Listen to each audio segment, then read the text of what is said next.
वो जो कहते हैं ना डीप कर रही थी फुल टॉस गेंद, उसके बाद फिर एक विवाद हो गया था कि यार क्या ये आउट है या नॉट आउट है। आपको क्या लगता है वैसे? वो बिल्कुल, देखिए इस पे डिबेट बहुत सारी है कि भैया वेस्ट लाइन के नीचे थे, क्रीज के बाहर वो थे, इस पे बहुत ज्यादा डिबेट्स चल रही है। कुछ लोग कह रहे हैं कि हाँ ये आउट था, कुछ कह रहे हैं नॉट आउट थे। अब वहां पे जो सिद्धू थे, नवजोत सिंह सिद्धू थे, वो कमेंट्री कर रहे थे। उन्होंने कहा था भाई मैं छाती ठोक के कहता हूं ये पक्का नॉट आउट है, और इसी वजह से अंपायर्स कॉल को कंट्रोवर्शियल रूल माना गया, क्योंकि अंपायर ऑन फील्ड अंपायर ने नॉट आउट दिया था, वो सॉरी ऑन फील्ड अंपायर ने आउट दिया था, जिसके चलते विराट कोहली आउट हुए और वो पवेलियन गए। वहां पे बड़ा गुस्सा भी उनको आया कि उन्होंने मतलब बैट को एकदम जमीन पे दे मारा, उसके बाद उन्होंने डस्टबिन फेंक दिया था। आई थिंक वो बहुत ही ज्यादा एक अग्रेसिव विराट कोहली का रूप हमें देखने को मिला, जो हमें 2016-17 वाले विराट कोहली थे वो रूप देखने को मिलता था। तो उस टाइम पे हमें विराट का वो विराट रूप देखने को मिला। लेकिन कहीं ना कहीं विराट कोहली ने जापा खो दिया था बीच मैच में, क्योंकि जब वो पहले तो अंपायर को कुछ कहा सुनाया, फिर उसके बाद डस्टबिन को नीचे गिराया और पवेलियन में जाकर बड़ा खफा दिखाई दिया था। फाफ डू प्लेसी भी बड़ा खफा थे इस डिसीजन से, क्योंकि हमने देखा कि वो भी कुछ बातचीत करते हुए नजर आ रहे थे अंपायर से, और साथ ही साथ विराट कोहली तो नाराज थे, बट कप्तान फाफ डू प्लेसी भी काफी ज्यादा नाराज नजर आ रहे थे। बड़ा कंट्रोवर्शियल है, इसीलिए बोलते हैं कि अंपायर्स कॉल को हटा ही देना चाहिए, क्रिकेट रूल बुक से हटा देना चाहिए, क्योंकि अंपायर्स कॉल हमेशा से ही कंट्रोवर्सी क्रिएट करता है। लेकिन आज भाई क्रिएट बड़ा बहुत कुछ हुआ यार। मैच हो तो भाई ऐसा हो, बिल्कुल सांसें रोक देने वाला मैच, मैं कहता हूँ नेल बाइटिंग सिचुएशन में पहुंच गया भाई। एक ओवर में जब 20 के आसपास रन चाहिए थे तो किसी को उम्मीद ही नहीं थी कि आरसीबी यहां से भी जीत सकती है, लेकिन आरसीबी ने जो कमबैक किया बड़ा शानदार किया। तारीफ बनती करण शर्मा के, अंडर प्रेशर आकर लगातार 3 छक्के। जब हम सबको लगा था कि जब दिनेश कार्तिक आउट हुए लगा था मैच यहाँ पे खत्म है, उसके बाद करण शर्मा ने 3 छक्के जड़ दिए मिचेल स्टार्क जैसे गेंदबाज को, जो ऑस्ट्रेलिया को लीडिंग फ्रॉम द फ्रंट कर रहे थे। बार-बार सोच रहे थे शॉर्ट ऑफ लेंथ गेंद करेंगे, करण शर्मा को थोड़ा सा डराएंगे, सरप्राइज करेंगे, बट वो बार-बार फुल लेंथ और वो दे घुमा के शॉट मार रहे थे। साधारण गेंदबाजी, मतलब अगर आप इस तरीके का आखिरी ओवर डाल रहे हो तो आई थिंक आपको थोड़ा सा कुछ वेरिएशन लाने चाहिए। कुछ यॉर्कर्स ही फेंक देते, बाउंसर ही मार देते, लेकिन वहां पे बड़ी साधारण गेंदबाजी हमें देखने को मिली मिचेल स्टार्क के तरीके, मतलब साइड से, और करण शर्मा ने जड़ दिया। लेकिन लास्ट में जो फिल सॉल्ट ने आई थिंक रन आउट किया, उसने वो मैच पूरा खत्म कर दिया था, जब एक बॉल में 3 रन चाहिए थे और वहां पे फिल सॉल्ट ने मैच खत्म कर दिया रन आउट लगता है फिल सॉल्ट का ही दिन था, क्योंकि स्टार्ट भी फिल सॉल्ट ने ऐसे किया था मैच, और फिर एंड भी उन्होंने बड़े जबरदस्त अंदाज में किया। खाने में अगर नमक बहुत जरूरी है तो फिल सॉल्ट ने वो वाली भूमिका निभाई है। बैटिंग से भी उन्होंने थोड़ा योगदान दिया है, और लास्ट का जो रन आउट नहीं, मतलब काफी अर्धशतक तक नहीं पहुंच पाए, बट काफी अच्छा योगदान दिया, क्योंकि स्टार्ट उन्होंने ही दिलाया। अगर वो स्टार्ट नहीं दिलाते तो आई थिंक मिडिल ऑर्डर्स पे जो बैट्समैन थे उन पे ज्यादा प्रेशर आ जाता, बट लास्ट का वो रन आउट में फिल सॉल्ट का तो कभी भूल नहीं पाऊंगा। चलिए, आप फिल सॉल्ट की बात कर रहे थे तो बता ही देते मैच में हुआ क्या क्या था। केकेआर ने पहले बैटिंग करने का फैसला किया और यहां पर देखिए 48 बना दी सिर्फ 14 बॉल्स में। फिल सॉल्ट ने आज बड़ी धूम मचाई, बल्ले के साथ 7 चौके 3 छक्के लगाए और 342 का अमेजिंग स्ट्राइक रेट था। नरेन ने 10 बनाए, आज फिर फेल रहे और पूरी तरीके से फेल रहे, 15 गेंदों का सामना किया।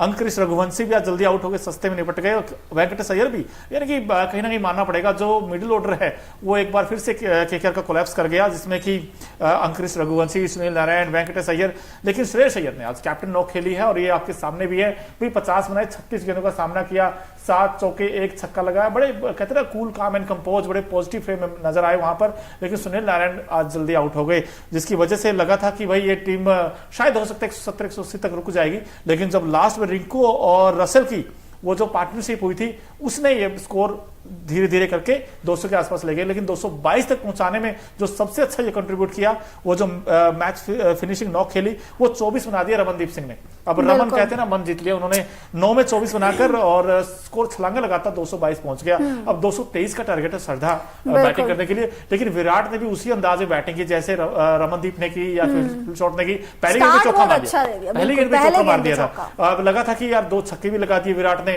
और लगा था कि विराट ही फिनिश करके आएंगे मैच। लेकिन फिर वो विराट आउट हुए और फिर फैब भी आउट हो गए, फिर ये टीम फंस गई। बहुत ज्यादा हमेशा से ये होता आ रहा है। जब हम मैच भी देख रहे थे तो हम लोग यही डिस्कस कर रहे थे कि दिनेश कार्तिक हमेशा से ही लोन वॉरियर की तरह खड़े रहते हैं और लास्ट में आके पारी को बस वो ही संभालते हैं, और आज भी ऐसा ही हुआ। बट दिनेश कार्तिक से बेहतर भी कर्ण शर्मा, आज हमें ये पता लग गया कि अगर मैच में सिचुएशन ऐसी फंसी हुई हो तो कर्ण शर्मा आके छक्के चौके भी लगा सकते हैं और आपको मैच जिता ही देते। ऑलमोस्ट उन्होंने जिता ही दिया था वो तो भाई। उससे पहले दिनेश कार्तिक से पहले मैं बात करूंगी रसल की। की यार, रसल ने अच्छी गेंदबाजी की, मतलब विद द बैट रसल बहुत रनर बॉल्स खेल रहे थे, बहुत स्ट्रगल कर रहे थे, बट रसल ने बहुत अच्छी गेंदबाजी करी, बड़े इकोनॉमिकल साबित हुए हैं और साथ ही साथ विकेट्स भी चटकाए और साथ साथ डीके का विकेट उन्होंने बड़ा जबरदस्त निकाला। लेकिन देखिए अभी उम्मीदें तो ना के बराबर हो गई आरसीबी के लिए प्लेऑफ में पहुंचने के लिए कि, लेकिन आज अच्छी बात उनके लिए क्या रही, अगर एक अच्छी गुड न्यूज दें आपको कि भाई कहते हैं ना कि आरसीबी का जो बैटिंग है वो सिर्फ विराट और फैफ पे ही डिपेंडेंट है, लेकिन आज अच्छी बात क्या कि विल जैक ने भी रन बनाए और साथ ही साथ आज मैं देख रहा हूँ कैमरन रजत पाटीदार, माफ कीजिएगा, उनका भी बल्ला चला। रजत पाटीदार ने 52 बनाए सिर्फ 23 गेंद पर और 55 बनाए विल जैक ने सिर्फ 32 गेंदों पर। इन दोनों ने एक अच्छा स्टार्ट दिया था, वहां से लगा था कि ये मैच बन गया है और बन भी गया था टू बी ऑनेस्ट, क्योंकि रन सिर्फ तकरीबन ये लगा लो 10 में 84-90 के आसपास रहेगा तो ये तो चेज हो जाते हैं, आसानी से हो जाते हैं, हम देखते हैं मैच में। और आजकल तो मॉडर्न क्रिकेट में आप 5 में 90 चेज कर देते हो, बटलर ने कुछ ऐसा ही काम किया था। लेकिन यहाँ पर मैच किसने फंसाया? कैमरन ग्रीन ने फंसाया, श्रेयस ने फंसाया, महिपाल लोमरो ने फंसाया। एक तरफ दिनेश कार्तिक बैटिंग करते रहे लेकिन दूसरे एंड से विकेट गिरते रहे। अब लास्ट में तो ठीक है, करण शर्मा ने आकर वो 2-3 बड़े-बड़े शॉट्स लगा दिए, वरना ये मैच तो पहले ही आ गया था। 3 छक्के और बहुत बड़ी बात है मिचेल स्टार्क को 3 छक्के मारना, बट अब मिचेल स्टार्क की जो गेंदबाजी है मुझे लग रहा है सारे ही बैट्समैन समझ चुके हैं कि ये किस तरीके की गेंदबाजी करते हैं, इसीलिए इनको आके चौके छक्के मार जाते हैं और मिचेल स्टार्क इस आईपीएल में वर्थलेस साबित हुए हैं। बिल्कुल पहले 2 में तो 100 से ऊपर रन थे। हाँ बिल्कुल, पहले 2 में शतक मार दिया था उन्होंने, मतलब हर मैच में अर्धशतक लगा रहे थे वो। मिचेल स्टार्क बल्ले से नहीं बल्कि गेंदबाजी से अर्धशतक लगा रहे थे। बट आई थिंक आज भी इनफैक्ट सिर्फ 3 ओवर में 55 रन दे दिए, 3 ओवर में सिर्फ 55। हम लोग 4 में 55 की बात करते हैं, आज तो 3 में ही 55 लौटा दिए। बताइए अब ये आपके फ्रंट लाइन गेंदबाज कहते हैं हम इनको, लेकिन आज तो किसी भी एंगल से लगी नहीं है। 3 ओवर में 55 रन देकर विकेट एक ही मिला, क्या फायदा उस विकेट का। लेकिन जब आप इस तरीके के रन लुटाते हैं, भाई आप सबसे मैन गेंदबाज हो, आप इस टीम की कहते हैं ना कि मजबूत कड़ी हो, लेकिन जब आपसे ऊपर सबसे ज्यादा भरोसा हो, आप इस भरोसे को तोड़ रहे हैं। आप एक में 20 तो या कोई भी गेंदबाज डिफेंड कर सकता है। हमने देखा हर्षित राणा ने इनफैक्ट क्लासन को रोका था, 1 ओवर में 11 चाहिए था, तब वो मैच जिता देता। आज मुझे एक पॉजिटिव मोनो ये भी लगा है कि केकेआर की टीम से ना सुनील नरेन चले हैं, ना रिंकू सिंह चले हैं, ना ही रसल चले हैं। विद द बैट में अगर बात करूं ये तीनों नहीं चले, बट उसके बावजूद 222 का स्कोर इन्होंने खड़ा कर दिया, मतलब सामने वाली टीम के लिए। तो आई थिंक ये बहुत बड़ा पॉजिटिव पॉइंट है। गौतम गंभीर बाद में थोड़े से डिसअपॉइंट नजर आ रहे थे अपनी टीम से, बट अब थोड़े से उन्होंने राहत की सांस ली होगी। हालांकि मार्जिन बहुत कम है, सिर्फ 1 ही रन से जीते और अगर फिल सॉल्ट वो लास्ट में रन आउट नहीं करते तो वही एक मार्जिन भी खत्म हो जाता। आज आरसीबी की जो टीम है वो जीत जाती, बट रिजल्ट यही है कि भाई इस वक्त इनफैक्ट हमारे साथ तकरीबन 200 के आसपास लोग जुड़े। भाई आप भी बताइए, आपको क्या लगता है क्या रीजन हार का रहा है? आपको क्या लगता है भाई ये कहां चूक हो गई आरसीबी से? अब आरसीबी 8 में से सिर्फ 1 ही मैच जीती यार, भाई कुछ तो कमियां होंगी किस्मत के भरोसे। हम हमेशा कहते हैं भाई कुछ ना कुछ इस टीम में भी कमियां होंगी। अब आई थिंक इनको ना अगले साल मोनू मेगा ऑक्शन आ रहा है, आई थिंक मेगा ऑक्शन में इनको एक प्लान लेके चलना पड़ेगा और दिमाग अपना बिल्कुल अच्छे से तैयार करके आना पड़ेगा। ऑक्शन टेबल में मेरे को तो समझ नहीं आता, ये बैठते हैं तो इनका प्लान क्या रहता है? ये एक चहल जैसे हसरंगा जैसे गेंदबाजों को रिलीज कर देते हैं, ये हर बैटर को रिलीज कर देते हैं और ये हर डोमेस्टिक खेलने वाले को रिलीज कर देते हैं। और अपनी टीम में इनके देखिए फॉरेन प्लेयर्स ज्यादा है, इनको फॉरेन टैलेंट पे बहुत ज्यादा भरोसा है और इनका जो डोमेस्टिक सर्किट वाले टैलेंट है उस पर लोग भरोसा ही नहीं करते हैं। तो आई थिंक ये बहुत ज्यादा कमजोर कड़ी है जिसमें ध्यान देना चाहिए आरसीबी को। केकेआर तो बड़ा जबरदस्त खेल रही है, बट आरसीबी की जो साख की लड़ाई थी, आज वो साख की लड़ाई भी आई थिंक खत्म हो गई। प्लेऑफ्स में जाने के जो पूरे के पूरे चांसेस थे वो खत्म हो गए। अब आरसीबी को हर साल की तरह 16 साल की तरह पिछले इतने सालों की तरह अब आरसीबी को दूसरी टीम्स पर डिपेंड होना पड़ेगा। इनका पूरा खाली दिमाग हो गया। आगे मेगा ऑक्शन आएगा अगले साल, उसमें भी ये लोग खाली दिमाग के साथ ही बैठने वाले और ऐसी ही आरसीबी की कहानी चलने वाली है। तो जैसे आप जैसे जो लोग हैं या फिर जितने भी आप लोग दर्शक जुड़े हुए हैं, आप में से जितने भी आरसीबी के फैंस हैं, नमन है आपको भाई सपना नमन है आपको, साष्टांग दंडवत प्रणाम है आपको। सही में मतलब इतना लॉयल कौन होता है, इतना लॉयल कौन होता है, इतना लॉयल फैन बेस किसका होता है, मेरे को तो समझ नहीं आ रहा। सुंदर जी हमारे साथ जुड़े हैं, भगवत जी जुड़े हैं, हाय कह रहे हैं। सर हाय तो ठीक है, लेकिन ये हाय लगी है आरसीबी को। अब आरसीबी कैसे जाए प्लेऑफ में, ये भी एक सवाल रहेगा। क्या अब भी चांस है? वैसे 8 में से 1 जीता है, अगर सारे के सारे मुकाबले जीतेंगे तो 7 मैच हो जाएंगे इनके। उसके बाद फिर नेट क्या रहेगा उस पर डिपेंड करेगा, बट लगता नहीं, बहुत बड़ा मुश्किल लगता है। तो बहुत ही, क्योंकि सामने जो ओपोनेंट है वो देखिए ना कैसी क्रिकेट खेल रही है। अब एसआरएच वो पकड़ में नहीं आ रही है, आरआर वो पकड़ में नहीं आ रही है यार। इन्होंने T20 का पूरा वो माइंडसेट बदल दिया है, और ये आरसीबी की टीम ये ओल्ड स्कूल वाले नतीजे से खेल रही है। इनको चाहिए एंकर रोल जो विराट कोहली शुरुआत में आए और विराट कोहली एंड में भी खत्म करके जाए, ये वैसी पारियां खेल रहे हैं। बल्कि इनको कुछ अलग करना पड़ेगा, अब आरसीबी की टीम को कुछ अलग करना पड़ेगा, अब ये वाली चीजें नहीं चलेंगे। यार फैंस भी कब तक साथ देंगे? बिल्कुल, कब तक साथ देंगे यार। और आज तो आप देखिए बैटिंग से तो हारे ही मैच, बॉलिंग तो हम हमेशा सवाल उठाते हैं। मेरा मानना ये है कि बैटिंग से भी आप हारे हो, आपके हाथ में था मैच, ये ऐसा नहीं कि नहीं था भाई। लास्ट के 10 ओवर में आप रन बना सकते थे, मतलब 11 का रन रेट चल रहा था जब हम लोग बात कर रहे थे, 11 का रन रेट चल रहा था और रिक्वायर्ड भी 11 का था और करंट रन रेट भी 11 का चल रहा था। उसके बावजूद अगर आप हार गए हैं, उसके बावजूद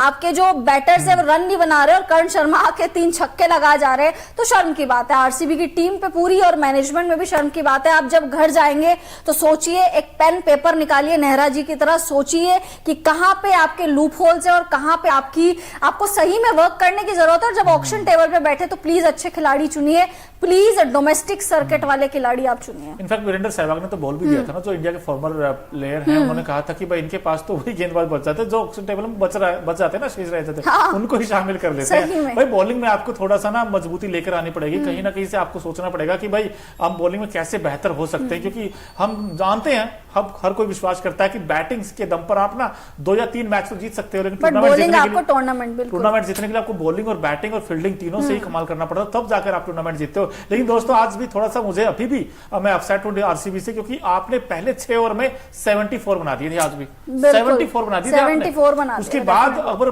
11 ओवर में देखोगे तो रन इनके तकरीबन 11 के एवरेज से थे, तो ये रन बनने चाहिए थे। मेरा अभी भी सवाल है कि आपने सिर्फ 2 ही विकेट खोए हैं और आपके मोमेंटम आपके साथ है। मिल जाए एक एंड से बैटिंग कर रहे हैं, बड़े धुआंधार बैटिंग कर रहे हैं, दूसरे एंड से देखे तो रजत पाटीदार छक्के लगा रहे हैं, दोनों ने अर्धशतक लगाया, दोनों ने काफी अच्छा स्कोर क्रिएट कर दिया। आज दिनेश कार्तिक उपारे, आज कहां गए महिपाल लोमरोर, जिसका शोर मचता था, बेंगलोर जीतता था, आज महिपाल का क्यों नहीं बैट चला? और कैमरन रीड इनको वापस भेज देते हैं, क्या हुआ? वापस भेज दो इनको, मुंबई में नहीं चाहिए हमको। आपको रेड होना था, लेकिन आप ग्रीन ही रह गए यार, ये कहीं ना कहीं कसक है। और मैं तो भाई आरसीबी का फैन हूं, इसलिए मेरे क्या करें, अब जज्बात नहीं काबू में, लेकिन कहीं ना कहीं मानना पड़ेगा भाई, आरसीबी को कुछ तो सोचना पड़ेगा। मनोज कह रहे हैं आरसीबी से घटिया ज्यादा टीम कोई नहीं है। एग्जैक्टली, ऐसा तो नहीं है। देखिए मैं मानती हूं, it's a very funny game, लेकिन भाई आपको थोड़ी सी तो देखिए, विराट जो भी मर्जी कहे भाई, विराट के पास ऑरेंज कैप है, भले ही हमारी टीम नहीं ले क्या करना है आप बताइए, क्या करना है ऑरेंज कैप का? क्या करना है कि विराट अगर टूर्नामेंट के खत्म होने तक सबसे ज्यादा हाईएस्ट रन स्कोरर होंगे, उस चीज का करना क्या है जब आपकी टीम नीचे लगी हुई है और जब आपकी टीम जीत ही नहीं पा रही है, जब आपकी टीम इतने बड़े नामों के साथ भी नहीं जी पा रही है, भर भर के पैसा खर्च करते हैं होर्डिंग्स में, भर भर के कैंपेन्स में, एड्स में पैसा खर्च करते हैं, लेकिन जहां पैसा खर्च करना चाहिए खिलाड़ी में, अच्छे खिलाड़ी में, वहां ये पैसा खर्च नहीं करते। तो आई थिंक उसकी कोई जरूरत नहीं है। आरसीबी घर जाओ, पानी पियो, नहाओ वाओ अच्छे से और तबीयत से अच्छे से वापसी करो और सोचो कि करना क्या है। बिल्कुल, आपने ज्यादा क्रिटिसाइज कर दिया भाई। चलिए थोड़ा सोचिए इसमें चलो आपने आलोचना की है, थोड़ी तारीफ भी बन सकती है भाई। आज के मैच बड़ा इंटरेस्टिंग मैच था, बड़ा अच्छा मैच हमें देखने को मिला दोनों टीमों के बीच, लेकिन एक ऐसे खिलाड़ी भी था जिसने पूरी महफिल लूटी है। तो हमारा खास सेगमेंट है Okinawa effective player of the match कौन है आज आरसीबी वर्सेस केकेआर में, देख ही लेते हैं भाई। ये खास प्लेयर है, इनका नाम है फिल सॉल्ट। अब ये जैसी बैटिंग करते हैं, बड़ी दमदार बैटिंग करते हैं, और ये देखिए आपकी स्क्रीन पर भी आ गए हैं। 14 और 48 बना दिए भाई, जो स्टार्ट चाहिए था केकेआर को वो दे दिया इन्होंने। आज सुनील नारायण नहीं चले तो इन्होंने कहा कि मैं चलूंगा आज। भाई सुनील नारायण पिछले मैच में चले थे, आज मैं वो रिस्पॉन्सिबिलिटी लेता हूँ। और स्ट्राइक रेट देखिए कितना गजब का है, 342 का है, और जिसमें 7 चौके और 3 छक्के, कैसे देखते हैं? बिल्कुल बिल्कुल। और एक अगर आपको एक टीम जब जीतती है तो आई थिंक सबसे ज्यादा जो उसमें श्रेय जाता है वो सलामी बल्लेबाजों को जाता है। अगर आप स्टार्ट अच्छी दे देते हो तो जो नीचे मिडिल ऑर्डर के जो बैट्समैन रहते हैं उनमें ज्यादा बोझ नहीं आता। और आई थिंक स्टार्ट बहुत ही भयंकर और बहुत ही बेहतर दे दी थी फिल सॉल्ट ने। और स्ट्राइक रेट भी देखिए, जैसे T20 के स्ट्राइक रेट होते हैं, जैसे कल ट्रेविस हेड खेले थे उसी तरीके से आज इन्होंने बल्लेबाजी की है। अनफॉर्चुनेट रहे, अपना अर्धशतक कंप्लीट नहीं कर पाए, लेकिन बहुत ही इफेक्टिव और इनोवेटिव पारी आज फिल सॉल्ट खेल के गए। नमक की तरह काम किया इन्होंने पारी में, और नमक स्वाद अनुसार इन्होंने खेल के गए। वैसे बिल्कुल, देखिए स्वाद का आपने बात की, बस स्वाद हमें ही बड़ा आया, क्योंकि ये मैच था ही कुछ ऐसा, छक्के भी लगे, चौके भी लगे, आखिरी ओवर तक मैच पहुंचा। लेकिन अगर आपने कुछ मिस कर दिया हो ना, तो वो हम आपको दिखा देंगे, क्योंकि एक और हमारा खास सेगमेंट है, उसका नाम है Okinawa colourful moment of the match. क्या क्या है देख ही लेते हैं। बड़ी खास खास तस्वीरें आज हमारे जो सीनियर हैं अखिल गुप्ता जी ने निकाली। अब देखिए इसमें आपको केकेआर के फैन